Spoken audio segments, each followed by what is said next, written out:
Fala pessoal, eu estou aqui para convidar vocês para assistir um vídeo diferente, Mulheres de Luta. Quero falar de mulheres que foram apagadas ao longo da história, como muitas, né? A história que foi escrita por homens, a história que é sempre escrita pelos vencedores, os vencedores da história de uma sociedade patriarcal são os homens, né? Então as mulheres sempre foram apagadas da história. Inclusive na política, inclusive na esquerda. Muitas dessas mulheres que eu vou mostrar aqui é um mini documentário, né? Na verdade faz parte da série dos comunistas ilustres, onde eu retirei só as mulheres para fazer um vídeo diferente e falar só dessas mulheres. Vocês vão ver que muitas dessas mulheres você já conhecia, mas não sabia da militância política delas. E isso ocorreu na política como um todo e inclusive também entre as lideranças da esquerda. Então eu queria convidar vocês para assistir e para conhecer, né, essas importantes, essas louváveis mulheres tão importantes na nossa história, importantes para a esquerda como um todo, que aposto que muitos de vocês não sabiam da militância política delas. Então, bora, assiste aí, pessoal.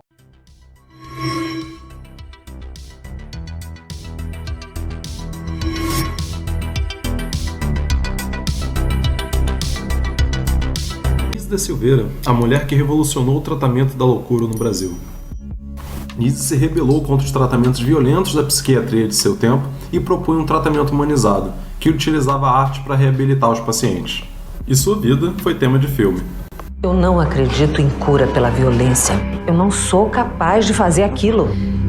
Nise foi presa política durante a Era Vargas, acusada de ser comunista, e dividiu cela com Olga Benário, mulher de Luiz Carlos Prestes, o maior líder comunista do Brasil. Trata-se de um psicótico com alto grau de agressividade. Ele só precisa ser tratado como um ser humano.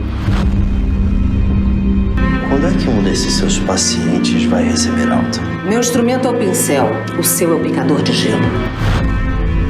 Na prisão conheceu Graciliano Ramos, preso pelo mesmo motivo. Nise era uma comunista, filiada ao PCB, fato totalmente omitido no filme. Essas imagens, doutores, são imagens do inconsciente. Frida Kahlo, grande pintora mexicana, um dos maiores ícones do feminismo a nível mundial. Sua imagem ficou associada à independência das mulheres em todo o mundo. O que muitos não sabem é que Frida era uma militante comunista, filiada ao Partido Comunista Mexicano e esposa de um importante pintor também filiado ao Partido Comunista Mexicano. Frida conheceu e teve um caso amoroso com o grande líder soviético, Leon Trotsky. Trotsky havia se refugiado no México depois da disputa com Stalin pelo poder na União Soviética. Um dos quadros de Frida se chama O Marxismo Dará Saúde aos Doentes. A vida da pintora mexicana se transformou em filme, que conta sua história. I didn't come here for fun or to flirt. If I'm not good enough, I have to do something else to help my One of the parents. most seductive and most intriguing women of ours or any time.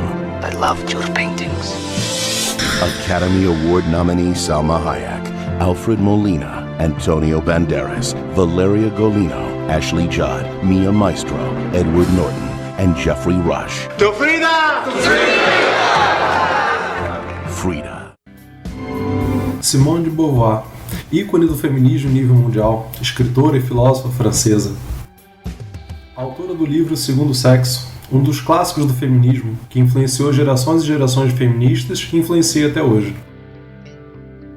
Militante comunista, esposa do também comunista Jean-Paul Sartre, teve uma atuação política ao longo de toda a sua vida. Junto com Sartre, viajou à União Soviética e também a Cuba depois da Revolução, onde conheceu pessoalmente Fidel Castro, Che Guevara e diversos outros revolucionários cubanos. Tarsila do Amaral, uma das principais artistas modernistas brasileiras. Foi casada com Oswald de Andrade e em 1931 viaja à União Soviética, onde conhece diversas cidades do leste europeu. Na União Soviética, a artista exibiu seus trabalhos. Teve contato com a arte realista soviética, o que a influenciou bastante. Ao voltar ao Brasil, sua presença em reuniões de esquerda fez com que fosse considerada inimiga do Estado pelo governo Vargas. Sua obra mostra seu pensamento político, sua preocupação com as questões sociais, retrata a vida das pessoas comuns, o sofrimento do povo nordestino e diversas outras questões sociais importantes. Uma de suas pinturas mais conhecidas, Os Operários, retrata a classe operária no Brasil e toda a sua miscigenação. Essa pintura se torna um símbolo para toda a esquerda brasileira. Patrícia Galvão, mais conhecida como Pagu. Foi uma jornalista, militante política, escritora e diretora de teatro brasileira. Conheceu Luiz Carlos Prestes em Buenos Aires e se entusiasmou com o marxismo. Ao voltar ao Brasil, se filiou ao PCB junto com Oswald de Andrade, com quem se casou.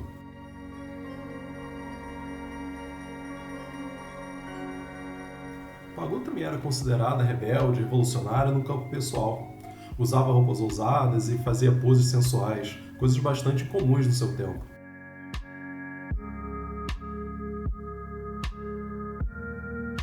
Angela Davis, grande feminista e líder do movimento negro nos Estados Unidos. Pela sua militância política desde jovem, chegou a ser incluída na lista das pessoas mais perigosas dos Estados Unidos pelo FBI. O que você provavelmente não sabe é que Angela Davis era uma marxista, filiada por mais de 30 anos ao Partido Comunista dos Estados Unidos. Angela disse: "Sim, eu sou comunista e considero uma das maiores honras porque estamos lutando pela libertação total da raça humana." Angela Davis é até hoje uma importante militante política. E talvez você também não saiba, mas ela já foi 2 vezes candidata a vice-presidente dos Estados Unidos pelo Partido Comunista de lá. Aposto que você surpreendeu, não foi? Com algumas das pessoas que a gente mostrou aqui, que você já conhecia, que você já gostava, mas não sabia que eram importantes lideranças políticas, né? Que eram lideranças da esquerda, que eram lideranças comunistas, né? Por exemplo, Simone de Beauvoir, né? Tão falada como ícone do feminismo, né? Da segunda onda ali do feminismo, um grande marco para o feminismo, todo mundo que estuda feminismo estuda o pensamento dela. Ela é conhecida por isso. Mas sabia que Simone de Beauvoir, né, era um ícone também, foi um membro do Partido Comunista francês, que teve muitos escritos, né? Todos os escritos dela têm uma relação íntima com a política. Quer dizer, o pessoal pega o feminismo e separa da conotação política, da visão marxista que ela tinha do mundo. Isso é escondido, né, ao longo da história. Inês da Silveira, né, aliás, uma importante intelectual brasileira, mulher que revolucionou o tratamento, né, dos problemas psiquiátricos no Brasil. Aliás, a exposição dela ainda está correndo no Brasil, né? Eu assisti em Belo Horizonte, mas passou pelo Rio de Janeiro, São Paulo, enfim, está correndo algumas capitais em que tem o Centro Cultural Banco do Brasil, então quem puder vai lá assistir. Inês da Silveira foi uma importante mulher brasileira, uma alagoana, uma mulher riquíssima para a cultura brasileira, revolucionou, né, a psiquiatria no Brasil, é mãe da terapia ocupacional no Brasil, e a gente sabe dessa trajetória da Nise, mas pouca gente sabe da atuação política dela. Aliás, é muito interessante que o filme da Nise, né, que é um filme, se eu não me engano, é um filme da Globo, omite completamente a militância política dela. Isso é algo muito interessante, né? A Nise vai presa, era Vargas, né, no contexto em que é dado o golpe, a tentativa de golpe os comunistas tentam dar em 1935, Vargas começa a perseguir os comunistas no Brasil, Nise vai presa nesse contexto, junto com Graciliano Ramos e outras lideranças políticas, como a Olga Benário, né, mulher do Luiz Carlos Prestes, são todos presos, né, aqui no Rio de Janeiro. E o filme omite completamente isso. Aliás, é interessante, né? Quando uma figura é extremamente simpática ao grande público, e essa figura é comunista, se omite isso completamente. Fala-se da figura da pessoa e não se dá nenhuma menção ao fato dessa pessoa ser comunista, né? É interessante. Se essa figura comunista, por exemplo, tivesse feito alguma coisa de ruim na história, né? Tivesse relacionada a algum massacre, alguma coisa ruim, sem enfatizar 20 vezes o quanto que aquela pessoa ali é comunista, né? É uma propaganda que a gente não percebe como é que ocorre, né? Você pode omitindo também informações positivas de tudo aquilo que foi relacionado, né, ao comunismo. Então, Nise eu acho que é um caso muito interessante, talvez o melhor de todos, para a gente ver como que é feita propaganda política, né, em filmes onde você omite a atuação política da Nise pelo fato dela ser comunista, né?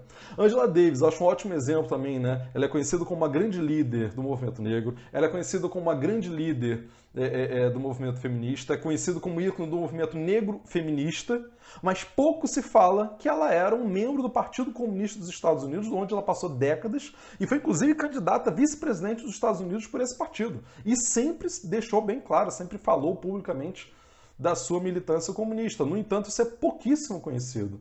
Vale a gente se perguntar mais uma vez, por que a gente conhece a militância política do movimento negro da Angela Davis? A gente conhece a militância feminista da Angela Davis, mas não conhece o fato de que a Angela Davis era um membro do Partido Comunista dos Estados Unidos. Isso faz parte da propaganda anticomunista também. Você omitir todos os personagens positivos que forem comunistas, né? Pagu, né? A Patrícia Galvão, Assim como Tarsila do Amaral, duas grandes artistas brasileiras, né, importantes para a pintura, para o teatro brasileiro e tal. A gente conhece essas figuras, gosta dessas figuras, passa em filme, passa em novela, passa em um monte de coisa, reportagem, mas aposto que a gente não sabia, e inclusive eu, gente, confessar, eu não sabia. Quando eu fiz esse documentário e os outros, né, os comunistas ilustres, alguns nem eu sabia. Por que nem eu sabia de alguns desses que eu estou mostrando aqui para vocês? Eu acho que essa é a importância de vídeos e de mini documentários como esse. É mostrar que é escondido da gente a militância política dessas pessoas. Faz parte da propaganda de comunista você exaltar tudo de ruim que tem dos comunistas e omitir tudo de bom que tiver, né? Isso acontece com a esquerda como um todo, né? Mas particularmente com comunistas, essa propaganda é muito pior. Então eu queria convidar vocês para assistir, né, divulgar não só esse vídeo aqui, como também assistir os outros vídeos que tem aqui no canal falando de vários e vários comunistas ilustres. Tem a versão 1 e a versão 2, e tem também o Anticomunismo em Hollywood, que está aqui no canal também para convidar para vocês a assistirem, pessoal. Então é isso, um abraço, até semana que vem, pessoal.